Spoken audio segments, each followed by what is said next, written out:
Welcome friends. বন্ধুরা, আজকে আমরা টার্গেট পিএসসি ক্লার্কশিপ 2023 যে টার্গেট সিরিজ তার একটা নতুন টপিক মূলত আমরা আলোচনা করব কারেন্ট অ্যাফেয়ার্স নিয়ে। অর্থাৎ কারেন্ট অ্যাফেয়ার্সের জন্য আপনি ঠিক কি পড়বেন, কতটা পড়বেন বা কোন কোন জায়গাটা পড়বেন। কারণ আমরা পূর্বের বিভিন্ন ভিডিওতে এই কথা বলেছিলাম যে জিএসের যে 40 নম্বর প্রশ্ন তার মধ্যে থেকে খুব জোর হলে 3 থেকে 4টি হয়তো আপনি কারেন্ট অ্যাফেয়ার্স পেতে পারেন বা নাও পেতে পারেন।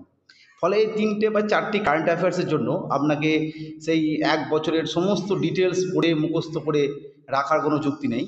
তার থেকে আপনি সেই টাইমটা যদি ম্যাথ বা রিজনিং এছাড়া ইংলিশের ওপর জোর দেন বা জিএসের অন্যান্য স্ট্র্যাটেজিকে বা অন্যান্য সাবজেক্ট ওয়াইজের ওপর জোর দেন, সেক্ষেত্রে আপনার উপকারে আসবে।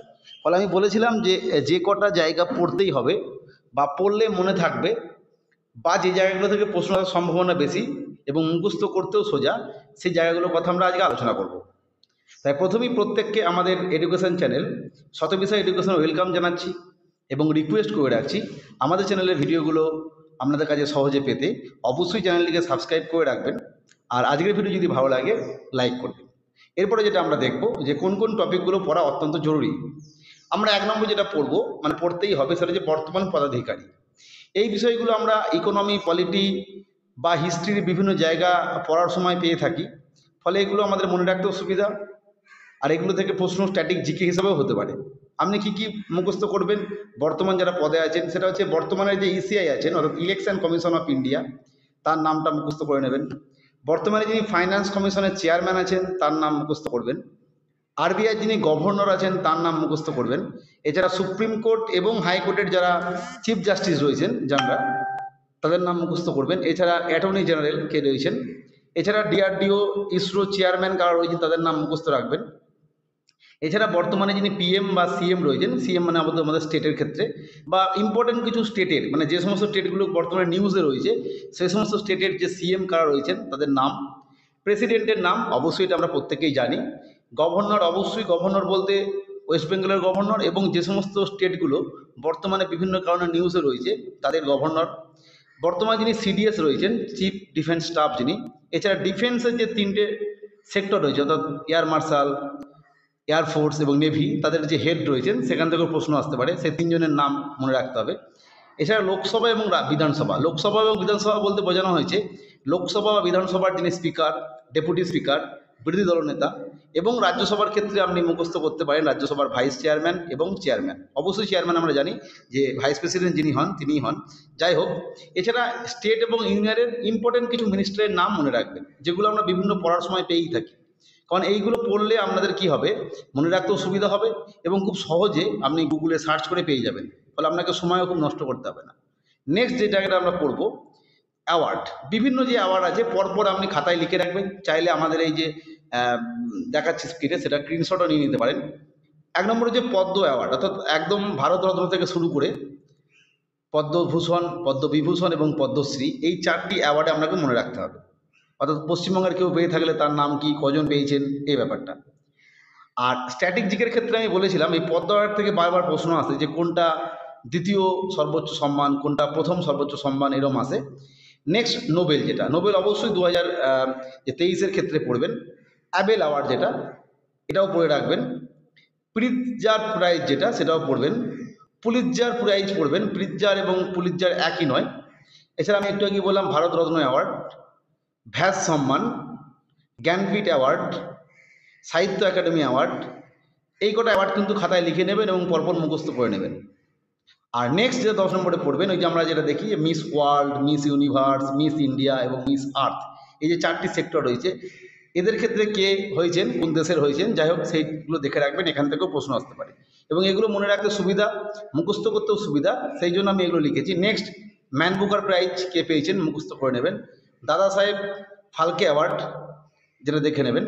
এছাড়া গুরুত্বপূর্ণ যে জায়গাটা থেকে প্রশ্ন আসে যে গোল্ডেন গ্লোব, বাফটা বা একাডেমি অ্যাওয়ার্ড, যেটা আমরা অস্কার বলি, সেই সমস্ত অ্যাওয়ার্ডগুলো কারা কারা পেয়েছে, গোল্ডেন গ্লোব, বাফটা এবং একাডেমি, 3টিই পড়তে হবে। সেরা চলচ্চিত্র, সেরা অভিনেতা, সেরা অভিনেত্রী, এগুলো দেখে রাখবেন। আর 14 নম্বর যে রমন ম্যাগসাইসাই অ্যাওয়ার্ড, এই কটা অ্যাওয়ার্ড মোটামুটি দেখে রাখলেই যথেষ্ট, মুখস্থ করে নেবেন, মুখস্থ করতেও সুবিধা। আর এখান থেকে স্ট্র্যাটেজিকের ক্ষেত্রে আমি আলোচনা করে বলেছিলাম যে এখান থেকে অনেক সময় প্রশ্ন আসছে যে রমন ম্যাগসাইসাই অ্যাওয়ার্ডটা কোন ক্ষেত্রে দেওয়া হয় বা অ্যাবেল অ্যাওয়ার্ডটা কোন ক্ষেত্রে দেওয়া হয়, এরকমভাবে প্রশ্ন আসতে পারে, যদিও সেটা জিকের পার্ট। নেক্সট যেটা কারেন্ট অ্যাফেয়ার্স পড়তে হবে, স্পোর্টস। স্পোর্টসের ক্ষেত্রে আপনাকে প্রথমে যেটা ইম্পর্টেন্ট, রাজীব গান্ধী খেলরত্ন অ্যাওয়ার্ডকে পেয়েছেন, অর্জুন অ্যাওয়ার্ডকে পেয়েছেন, ওয়ার্ল্ড কাপ 23। আপনাকে পড়তে হবে এশিয়ান গেমস, যেটা আগে হয়ে গেছে, এটা অতটা ইম্পর্ট্যান্ট নয়, তবু দেখে রাখবেন। মেন হচ্ছে অলিম্পিক্স ক্লার্কশিপের ক্ষেত্রে। এছাড়া চেস গ্র্যান্ড মাস্টার, অর্থাৎ আমরা জানি যে চেস গ্র্যান্ড মাস্টারের যে কে হলেন, রিসেন্ট যদি কেউ হয়ে থাকেন ভারতের ক্ষেত্রে, প্রথম সর্বকনিষ্ঠ কে হলেন, এরকম প্রশ্ন আসে, কততম হিসাবে প্রশ্ন আসে যে এততম গ্র্যান্ড মাস্টার কে। এছাড়া অস্ট্রেলিয়ান, ফ্রেঞ্চ এবং উইম্বলডন যে ওপেন হয়, তিনটে ওপেন, এই তিনটি ইম্পর্টেন্ট। এদের ক্ষেত্রে কারা জয়লাভ করেছেন এবং কাকে পরাজিত করেছেন, এখান থেকেও প্রশ্ন আসে। আর এই ক্ষেত্রে একটা স্ট্র্যাটেজিকের প্রশ্ন 6 নম্বরের ক্ষেত্রে, এসএসসির বিভিন্ন পরীক্ষা আসতে দেখা গেছে অনেক সময় সিকোয়েন্স দিয়ে প্রশ্ন দেয় যে অস্ট্রেলিয়ান, ফ্রেঞ্চ এবং উইম্বলডন ওপেনের মধ্যে কোনটা কখন হয়, পরপর কোনটা হয়, এভাবে প্রশ্ন আসে। এরপরে 7 নম্বর হচ্ছে আপকামিং যে গেমসগুলো রয়েছে তাদের ভেন্যু, এখান থেকে প্রশ্ন আসে, এটা দেখে নেবেন। রঞ্জি ট্রফি এবং ডুরান্ড ট্রফি, এই দুটো থেকে কিন্তু প্রশ্ন আসে, কারা পেয়েছে দেখে নেবেন। এছাড়া গ্র্যান্ড ফিক্স অ্যাওয়ার্ড, বিভিন্ন যে গ্র্যান্ড ফিক্সগুলো হয়, জাস্ট কমন কিছু গ্র্যান্ড ফিক্স অ্যাওয়ার্ড মুখস্থ করে নেবেন। এছাড়া একটু আগেই বললাম চেস গ্র্যান্ড মাস্টার মুখস্থ করে নেবেন, এবং সর্বশেষ হচ্ছে অলিম্পিক, যেটা রিসেন্ট হয়ে গেল। এই কটা জিনিস জাস্ট মুখস্থ করে নেবেন। আপনাদের হয়তো খুব জোর 2 ঘন্টা লাগবে পুরো বিষয়টা রেডি করতে, এবং এই পরীক্ষার যে আরও 45 দিন সময় আছে, এই সময় করে যদি এই কটা মুখস্থ করেন, আপনি দেখবেন এখান থেকেই যদি 2-3টে প্রশ্ন আসে, এখান থেকে আপনি 2টো প্রশ্ন পাবেনই। বাকি যে 1 বছরের কারেন্ট অ্যাফেয়ার্স পড়তে হবে, এই করতে হবে, সে করতে হবে, এরম করতে গেলে কিন্তু আপনি মুখস্থ করতে পারবেন না, আপনার প্র্যাকটিসও হবে না। নেক্সট যেটা দেখবো আমরা, সেটা হচ্ছে আর যেটা এক্সট্রা যদি পারেন, 1 নম্বর এবং 2 নম্বরটা আমি বাদ দিয়ে দিচ্ছি, কারণ এইগুলো মুখস্থ করতে পারবেন না এই মুহূর্তে। অনেক মানে কোনটা ইম্পর্টেন্ট নয় আপনি বুঝতে পারবেন না।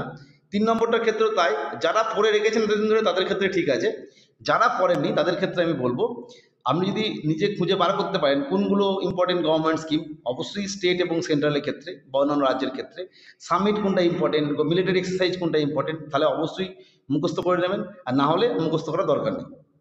নেক্সট যেটা দেখবো, যেটা পড়তেই হবে, চন্দ্রযান 3 নিয়ে প্রশ্ন আসতেই পারে, রিসেন্ট যদিও আগের বছরের। আদিত্য L1, এটাও দেখবেন। আর জিআই ট্যাগ, এইগুলো একটু দেখে রাখবেন যে বর্তমানে কোন কোন জিনিসকে জিআই ট্যাগ দেওয়া হয়েছে, র্যামসার সাইট হিসাবে কোনো স্থান স্বীকৃত লাভ করলো কিনা এই মুহূর্তে, সে ধরনের জিনিসগুলো মুখস্থ করতে হবে। এছাড়া কোনো ন্যাশনাল পার্কে ওয়ার্ল্ড হেরিটেজ সাইটের স্বীকৃতি দেওয়া হয়েছে কিনা, বা কোনো ওয়াইল্ড লাইফ স্যাংচুরিয়াকে ন্যাশনাল পার্ক করে দেওয়া হয়েছে কিনা, এই ধরনের যে বিভিন্ন বিষয়গুলো রয়েছে সেগুলো দেখে নেবেন। জাস্ট এই কটা জিনিস দেখে রাখুন, আশা করা যায় কারেন্ট অ্যাফেয়ার্স যদি আসে 3টে এলেও আপনি 2টো এখান থেকে পাবেন। যাই হোক, এই ধরনের আপডেট পেতে চ্যানেলটিকে সাবস্ক্রাইব করে রাখবেন। আজকের ভিডিও দেখার জন্য প্রত্যেককে অসংখ্য ধন্যবাদ।